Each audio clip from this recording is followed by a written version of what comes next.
What's up, world?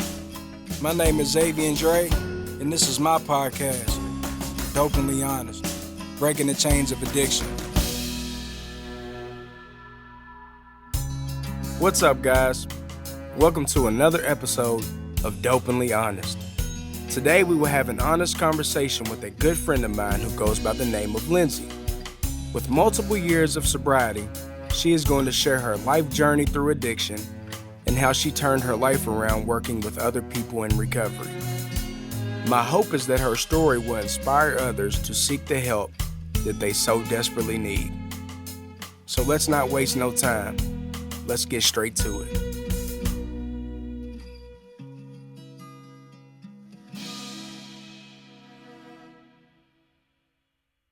So today we have a fellow recovering addict, and she goes by the name of Lindsey. So for me, I have learned that in recovery, just talking about things is therapy. That's why I thought that this podcast was a good idea, for one, because sometimes, we just got to talk about things. So they talk about the therapeutic value of one addict helping another and just having conversation and being able to vent and get things out. So first off, I want to thank you for coming on to the podcast today and taking time out of your day. If you don't mind, tell us your clean date and just kind of take us back to what life was like before the use of drugs. My name is Lindsey, and I am a person in recovery.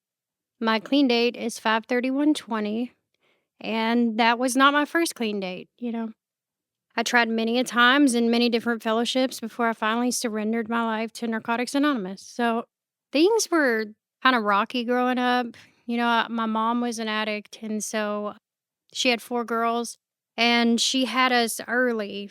She had my sister at 15, she had me at 16, and so with the first kid, they took Whitney. They raised her, they assumed all responsibility for her, and then with me, they were like, "Oh, no, there's 2 now, you have to take care of this one." Things were really hard. She was young and she was wild, and today I know, through a program that she did the best that she could with what she had. And I'm grateful for that because for so long, I had so many resentments. So I grew up in a household with 3 girls. And in that, family system, I was, perceived to be the oldest. And there was, all of the roles and the responsibilities that came with the oldest child. And then my mom and my stepdad separated. So when they did, my younger 2 sisters went with her, and then it was just me there. Our house was like the party house, people would come.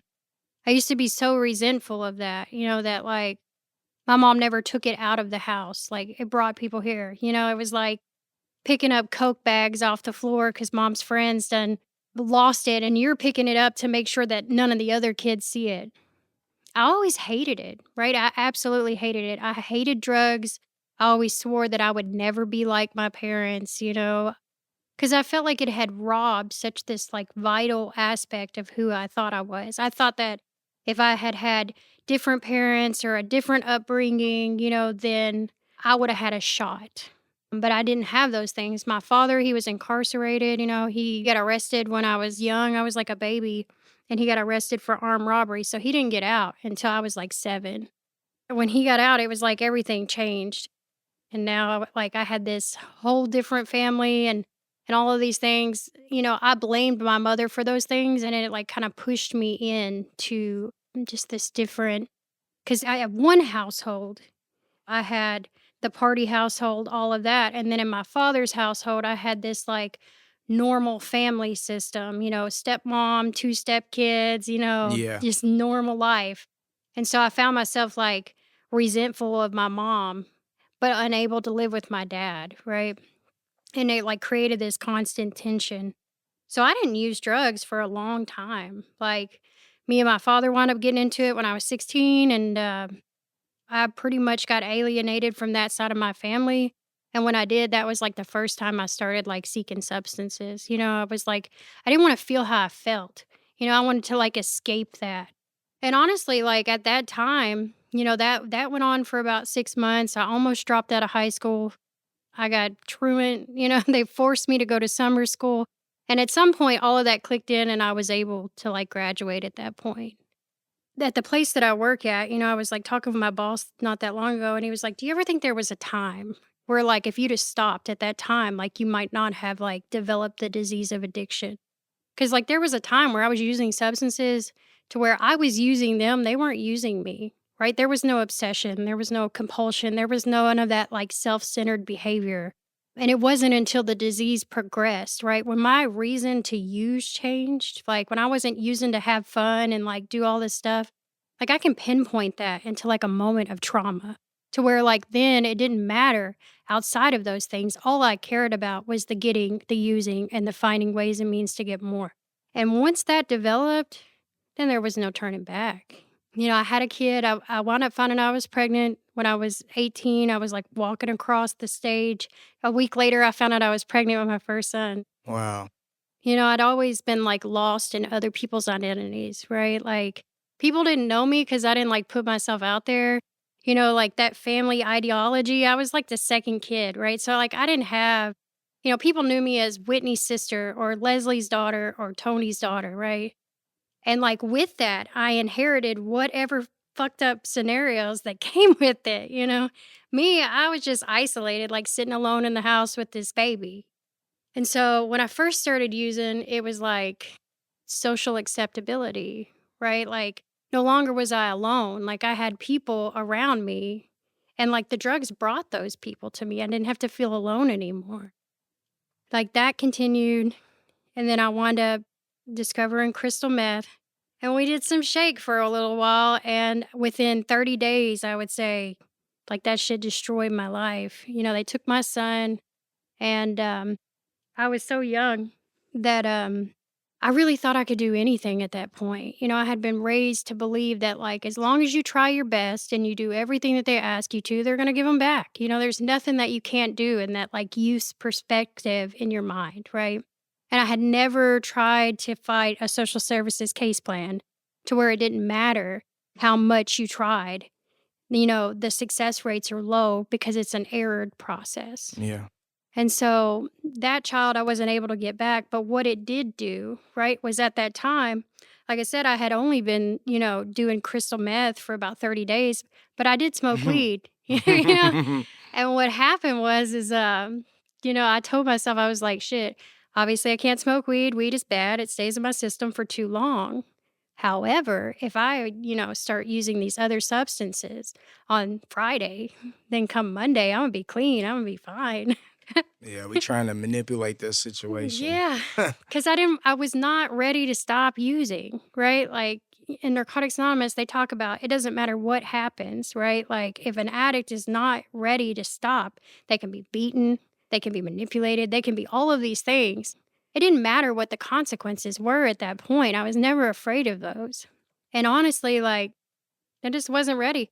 And I had no knowledge, right? Like nobody I knew had gotten clean. It's just now catching on for people getting clean, and I'm so thankful for that today. When they talked about, like, there was no knowledge of an anonymous fellowship, like, there's so much emphasis on the anonymous part, Yeah, yeah. and, like, it shouldn't be, man. Like, people are out here dying because people don't know that there's a solution. Yeah. Well, it's different today because it's not like in the 90s or even the 2000s, and the stuff that's going around is just, it's not like people just doing alcohol and cocaine and, marijuana anymore. It's fentanyl, and it's the stuff that's even more powerful than that now. And it's quite literal a matter of life and death now.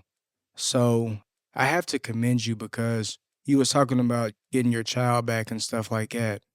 I think we may have talked about this in some prior episodes, but there's people that's in addiction right now that they can't stop. And it's sad to say, but when we're getting high, our kids don't matter, our family doesn't matter.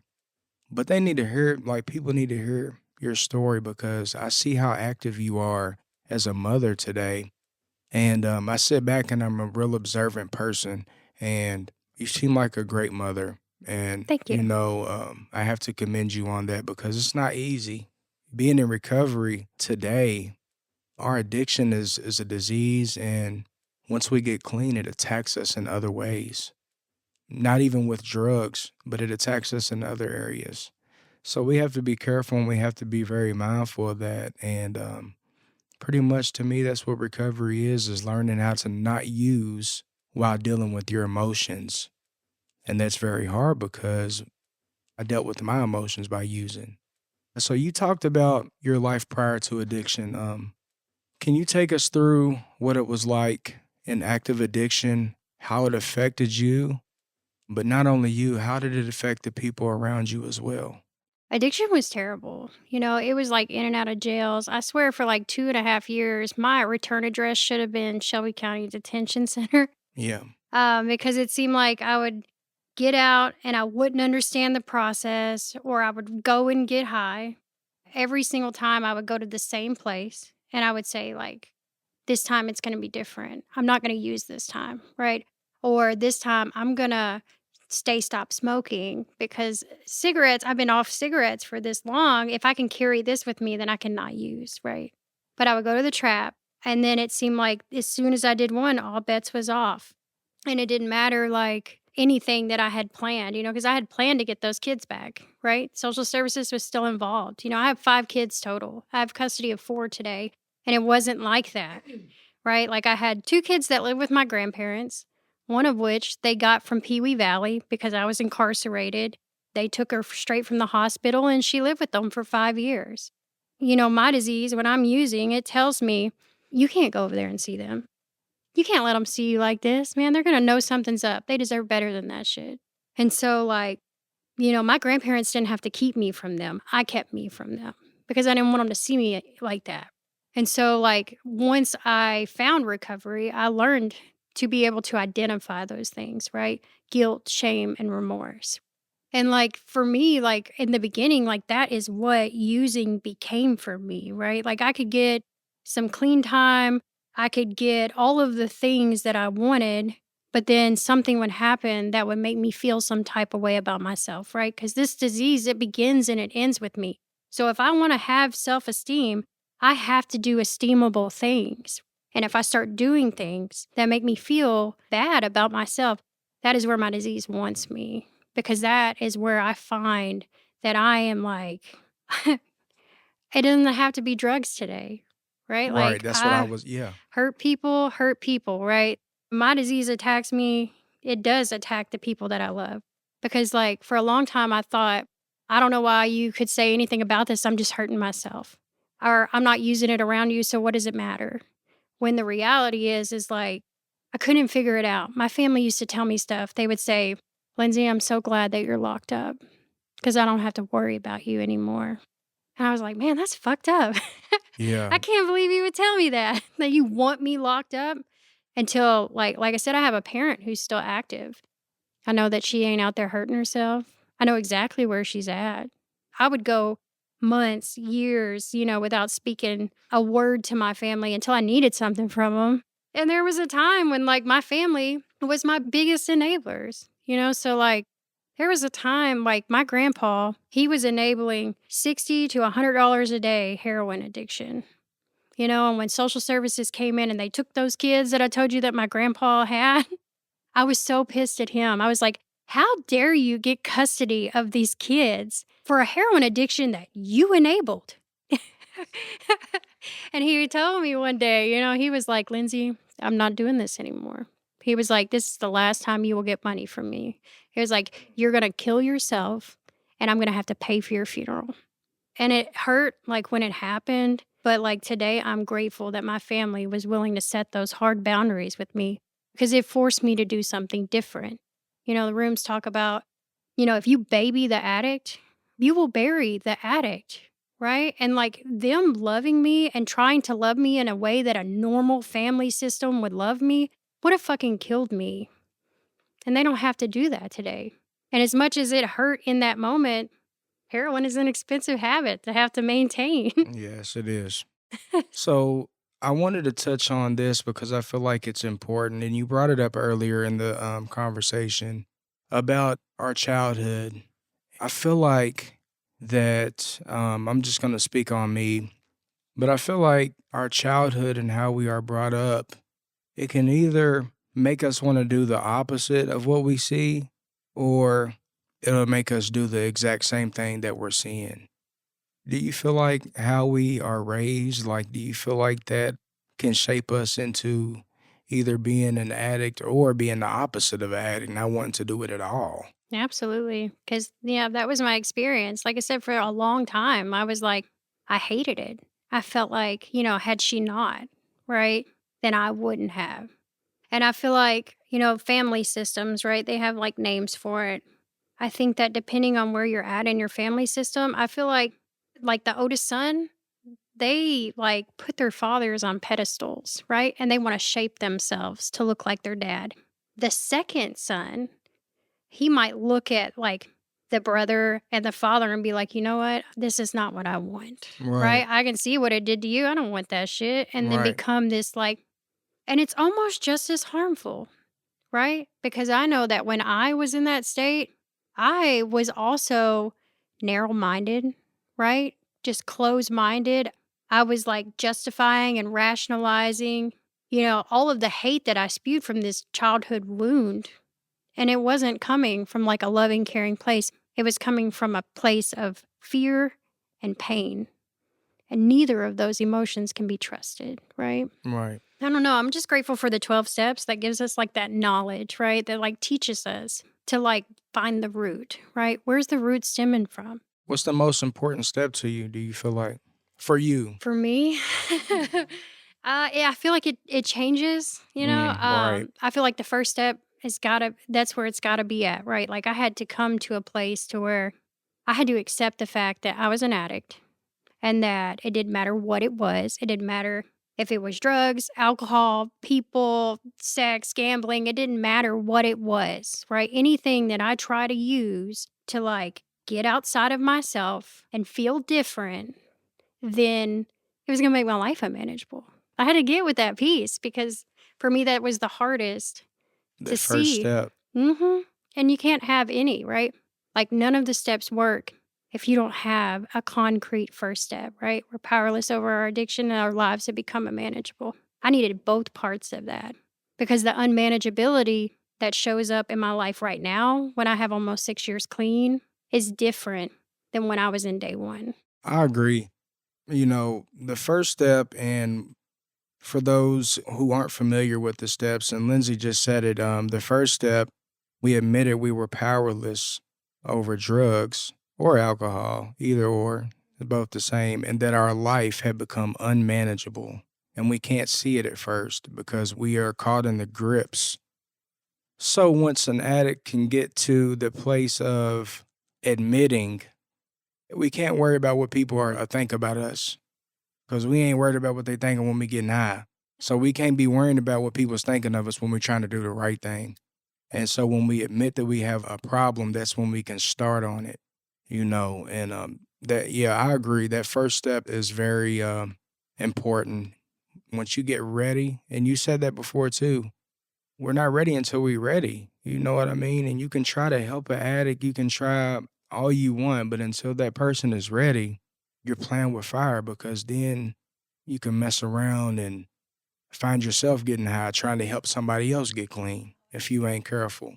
So I wanted to take it here, man. You actually you work in recovery today? I do. I've worked in recovery for almost 6 years. I started in like a woman's transitional living, in Louisville. It was a great program. I don't think that they're doing it anymore, but it was more of like an addiction recovery. People come. It was 9 months to 12 months. I always wanted to work in a place that was all about building relationships with people.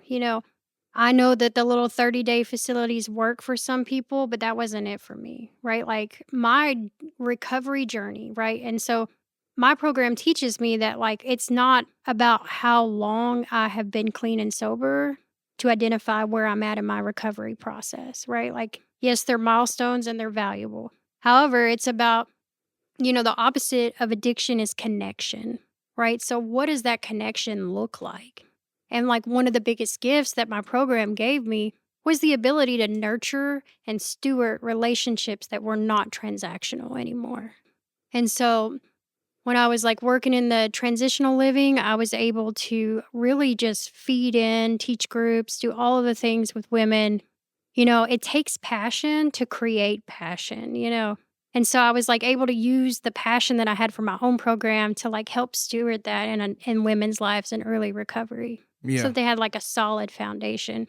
And then after I quit with that, I became the senior family recovery specialist for Choosewell. It's like a nonprofit in Louisville. And so they work with families, right? They have to have at least one kid under the age of 5. And it's a 2 to 3 year commitment. They gave out affordable housing vouchers, workforce development, and case management for those 2 to 3 years. And they Wow. walked with families. They had like a case manager. They would meet with me once a week. And if they said, hey, Lindsay, like, I feel like one of my barriers is I don't have my license. I really need to get my license. If I get a license, I can get a car. I can do all these things. So then, we might study together in our sessions for the driver's test, right? Like we might just take that time to really help them feel comfortable in their goals. Because it's all person led, right? Like just like a recovery process, like you telling me what I need is not going to encourage me to do what I need to do. I Mm-mm. have to be in control of it. I have to make my own decisions. We are our own best resources. And so it's like addiction takes that from you. It will like make you feel like I'm this powerless, miserable, hopeless person. And like what these programs are trying to do, like peer supports are holding people's hopes until they can believe in themselves. Like in the same way that, you hear about it in Narcotics Anonymous, like, I'm going to believe in you until you believe in yourself. And like that is what it is. And it's hard. Choose Well, we provided advocacy for moms and dads who had lost their kids, right? Who needed someone who had my same, like, I used with my kids. I lost all of my kids except for the last one multiple times, who had successfully completed a case plan through social services, who had paid an attorney and got the older 2 back, who has had their kids now for like 5 years. They needed someone that was like, you know what, me too. I've been through that shit. Let me show you how to get to the other side of it. And like, let me also advocate for you when your social worker's sitting here and you've done everything that they've asked you to do, and there's no progress in your case plan. And I've seen a case plan completed. Like, let me give you a sense to where it's not your word against their word anymore. It's your word with a witness as to exactly what they said. Someone that you can draw into court with you if you need to. It's powerful, man. And it's so much different for dads than it is for moms. Man, just sitting here listening to you, I can't help but to think about the 12 steps, since we've been talking about steps, and continuing to work with other addicts. And that's what it's about. How dare us get clean and be selfish with our recovery and Absolutely. not help the next person that may need to hear it, because it was freely given to us, so we have to freely give it away. We have to do, like, people, I'm going to speak on me, like, we just got to do more. There's so much poison in the community. There's so many people dying. We just have to be a voice for people that are still quite literally lost, because, like I said, when we're doing those poisons, we don't have a mind of clarity. We can't make decisions properly. We can't, you know what I mean? Our only thought is on how can we get one more. So, like, when I see that, when I see people working with other addicts, man, it's like I can't even put it into words what that means, And I always ask this question to, like, on each episode, I've been asking this question. So, if there's an addict that's listening right now, which I know there probably will be, and they can't stop, they're at a point where they can't stop. They want to, but they can't stop. Everything in their heart wants them, and they actually mean it. When they tell people, they actually mean it. I want to stop, and they actually mean that. What would you tell them? I mean, I would tell them people love you, right? Like there's someone out there that loves you right now. There's someone out there that is waiting for you to get clean. Just reach out for help. Like the hardest thing to do when we need help is to pick up the phone. And it doesn't have to be a treatment provider. It could be one of those people that we're running from. And someone will help you. And if you don't have anyone that will help you, reach out in the messages on this video and you can get some help. because, like, you matter. Like, you matter. It doesn't matter who you are. Like, someone I can't tell you how many funerals I've been to since I got clean where people didn't think that nobody loved them and that nobody cared. And like the entire room is filled with people who are suffering because you don't know how important your role is in someone's life until it's too late to do anything about it. So just reach out. Like the first step, just don't think about it, right? Don't wait. The first thing that you do is you just act, and then the rest of it, because like I can remember for 2 years, I told my husband we were gonna go to treatment tomorrow. We're just gonna do this For 2 today for years? 2 years. I'm just gonna do this today, and then tomorrow we'll go to treatment. Finally, one day he was like, "Lindsey, stop fucking telling me that. We're not going to treatment tomorrow. You've been saying this for 2 Yeah. years." Well, that speaks to, like, the insanity part, right? And they say insanity is doing the same thing over and expecting different results. You know what I mean?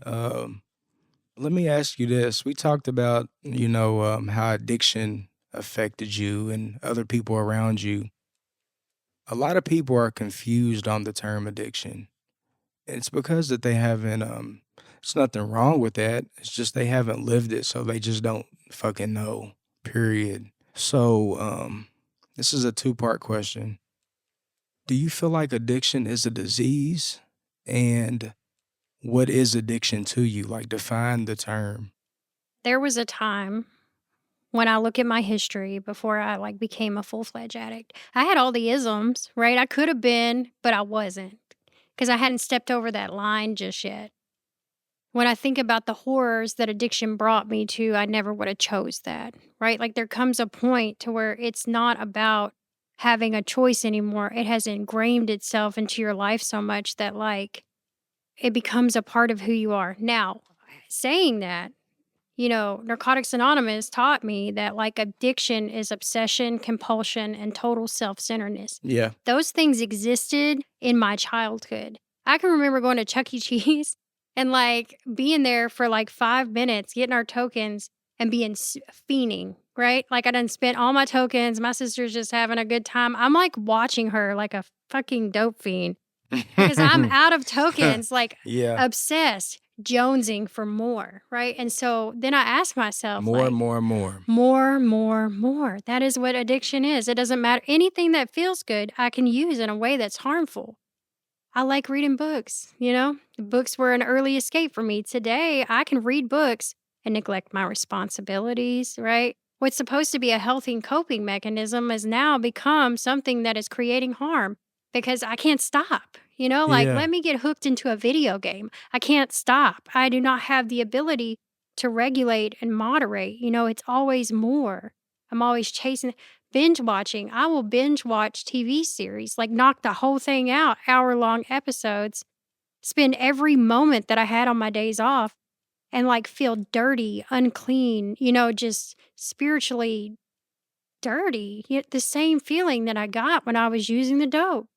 So for me, like with those things, it was never about the dope. It was always about me because the drugs brought me into the rooms and then I learned that I'm the problem. The way that I use anything is the problem. But there's a solution, right? There is. Like as long as this disease is incurable and fatal, but as long as I don't use anything, then it's arrested. And the only person that can let it out is me. And like, it's not easy. Like, there are things in my life that I'm not always willing to surrender.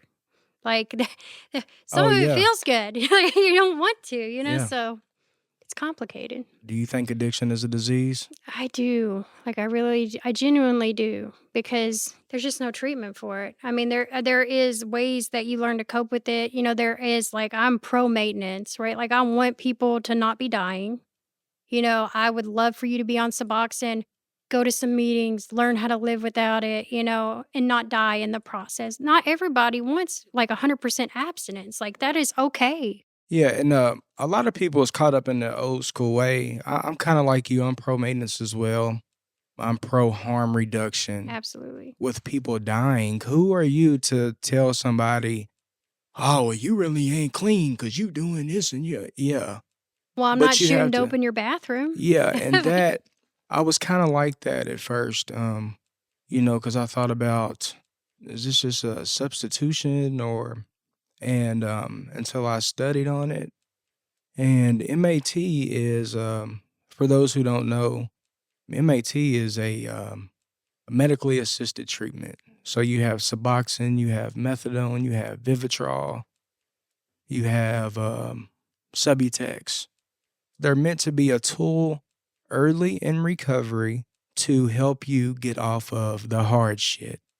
And if that's going to help somebody to be able to stable out long enough to allow them to get to a meeting, to allow them to learn about themselves, to allow them to prioritize what really fucking matters in their life, I'm for that. If you're listening, if you're strung out, if you're in withdrawal, if, I would suggest for you to, the perfect picture is to just stop cold turkey. But the reality of it is that everybody's not willing to go through that week and a half. Not everybody might not be as strong as that one person that can sit there and take that withdrawal. And that's okay because the number one thing is to preserve life. That's the number one thing. Yeah, so what are some tools like, I don't know if you've been to any treatments.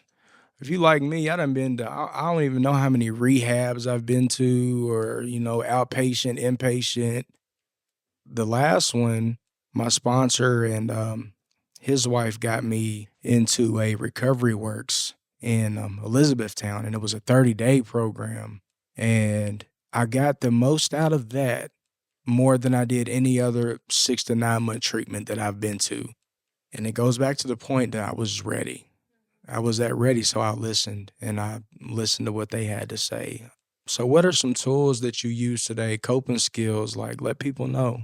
So I do a lot of coping skills today because I'm, in this process of like growing and changing. And so the things that I need to do in order to maintain that, I have like a spiritual relationship with the God of my understanding that I found. And so, I might listen to sermons, or I might journal, read the Bible, those are like help me with the spiritual aspect of my disease.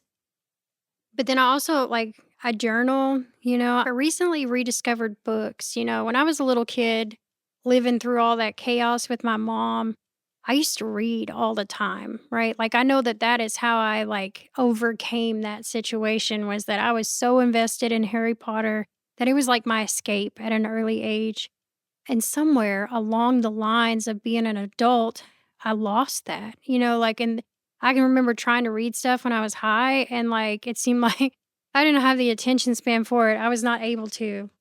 And so within this last like 6 months, I was like reading books again, finding people who are like me who also like to read books, right? Yeah. I'm constantly trying new things because when I first got clean, you could have said, "Hey, Lindsay, what's your favorite color? What do you like to eat? What do you like to do for fun?" And I couldn't tell you anything about it Wow. because, I had become this chameleon. I always prided myself on being able to hang out with everybody. But what I've learned now is that it's because I didn't have an identity, I didn't have boundaries, and like I didn't know who I was. And so it was easy for me to fit in with everyone because I didn't have any clear thing about myself. And so it's a beautiful journey in recovery to be able to say, you know what? I like puzzles.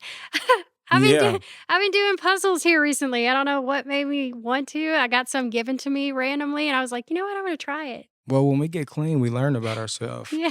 you know? I would always say, like, I'm a boring person. I'm not. I'm a peaceful person today, right? Yeah. And in order to have that peace and maintain it, like, I have to constantly, like, search for things that make me feel spiritually full, happy, creative, right? All of these needs that I've always had that I've neglected and like thought that I had found in either another person or an active addiction, like turns out I'm fully capable of doing those things for myself.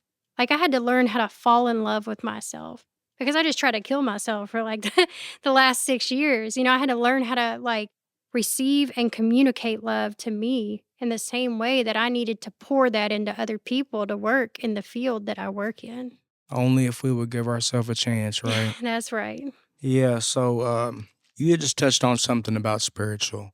For me, everybody's spiritual awakening, as they say in the meetings, everybody has a different experience. Could you tell us about if you had a spiritual awakening and how that led you to thinking differently and trying to be proactive with getting clean? Yeah, the very first time I got clean at this place in Shelbyville. It's called Awake Ministries. And it was like a faith based rehab. It's pretty much what it was. It's a ministry. And I don't know, they really taught me how to like steward and develop a relationship. And I kept trying to like get baptized. I kept trying to do all this stuff. And I remember we were like riding somewhere. I kept getting all this kickback. And like I got the gift of the Holy Spirit. So my spirit was awake when I found the rooms, right? But I couldn't stay clean in that program, right? Like I couldn't because I didn't have the faith to sustain it. So like when it come to like a spiritual awakening, like as a result, it was like the steps, right? Like the steps taught me how to like clear away the wreckage and to be able to like embrace life. Like I already felt like my last spiritual awakening, which was after the step 12 that I just worked, I was shown that like I'm really good at with the helping other pieces, like being there for others, all of that stuff. The aspect that I still need to work on is being there for me because I'll neglect me in the midst of everything going on. The kids will get it, the clients will get it at work. I'll show up in this immaculate thing. And then at the end of it, like I'm empty, I am burnt out. So for me, like the spiritual aspect of it is just as important. Like my spirit's been awake since I got to Narcotics Anonymous, and it is only because I have Jesus in my life. And sometimes, well, not sometimes, all the time, we got to make sure that our maintenance is up in all areas of recovery, but most importantly, in the spiritual area. It's easy well, I'm not going to say it's easy to get clean because it's not, but for me, I'm going to speak on my experience. Stopping the dope was the easy part. And now the hard part is the maintaining of, staying clean. It's hard work. It takes action. They say it's an action program. For me, my addiction, like you said prior, it lies in my mind and it attacks me in other areas. It doesn't come at me like, hey, go get high. That sounds good. Like, I don't think about getting high no more. It'll come to me in anger. It may come to me in lottery tickets. I may go through a depression stage. When I try to tell myself, like, man, you just need to just get a good balance. But in reality, I don't think there's no such thing as a good balance. Well, I feel like we just have to keep doing the next right thing. If we don't know how to do nothing else, we know how not to put one in us. You know what I'm saying? And just as much effort as I put into chasing that dope, that next one, I got to put that same effort into my recovery. And I can't be honest and sit here and say that I'm going full throttle on this side like I did. I mean, we can all get into what we did and how we got high but now that we're talking about this because conversation is therapy, I realize now that I need to be putting more effort into my recovery. You know what I mean? In terms of chasing after it like I was chasing dope. Now, I'm not saying that I'm not active in my recovery because I am, but we can all use improvement, you know? Yeah. So, yeah, man, Lindsay, like I said, we both got kids. We both got a busy schedule. So I do appreciate you coming today and sharing your story. If you're one that's out there right now and you're in the madness, like Lindsay said, you sat here and you heard her story, you know that recovery is possible. Just please reach out. You don't have to keep living like this anymore. Just reach out, man. Is there anything else you wanna say? I do want to say real quick about the Okay. place that I work now, Okay. right? So the place that I work now is a place called Recovery Cafe, Okay. right? And there are 86 cafes with 14 more coming in all over the country. And so the best part about the Recovery Cafe is that it's an all-inclusive recovery definition, which means that everybody's in recovery from something, right? Whether it be they believe that trauma is the gateway drug, right? And it shows up as justice involvement, it shows up as substance use, mental health challenges. Facts. It shows up everywhere, right? And that we're all in recovery from something. And so the best thing that I love about the cafe is that it's based off of radical hospitality and love, which means there's no barriers to come, right? So all they want to do is help people. They don't care what you do outside the cafe space. You can't use there. But like there's probably one in your town, right? Depending on where. There's one coming to Shelbyville. There's one in Frankfurt. There's one in Lexington. They're all over the United States. It's a place to where you can get resources, harm reduction supplies, meeting facilities, like all of the stuff. And it's all for free and it's all from love, right? So that's what I do now. It's a beautiful thing. It is, because I don't give a shit whether or not you get high. Man, Right. like, I don't fucking care about you as a person. I just want you to do well. That's what people need. Yeah, we've been there. Yeah. So just because you're getting high, that's when we need to help the most. Yeah. You know what I'm saying? And likewise, people in recovery, we got to keep our maintenance up, man. And doing things like this is really, it's helping. The community needs people like us. The community needs voices. And God is good, because where I was, I can't imagine going back. And I'm sure you feel the same way. I'm not going to speak on your story, but I'm sure you feel the same way. Yeah. I finally got to a place now to where I have too much to lose, and I'm grateful for that because I can play the tape out, right? Like you asked about tools earlier. For me, that is one of the biggest tools that it has given me. An active addiction, it was like, here's these two choices. I'm going to reach for this one because it feels different. Today, I'm like, no, if I do this, then this is going to happen, this is going to happen. And then it always ends with like jail for me. It's like, nope, Yeah. you're going to be locked up. Like, that's exactly where you're going to be. Jails, institutions, and death, and not in that order. Yeah. So guys, if you're listening, please stay tuned in for the next episode of Dopenly Honest. Please like, share, and subscribe. Just stay locked in for more recovery content that really matters. We love y'all. Peace. Thank you for listening to this episode of Dopenly Honest. I know all too well that recovery is an uphill battle, but there is hope. For resources, find your local NA, AA, or CR meeting. I can't stress enough how crucial meetings are to my personal recovery.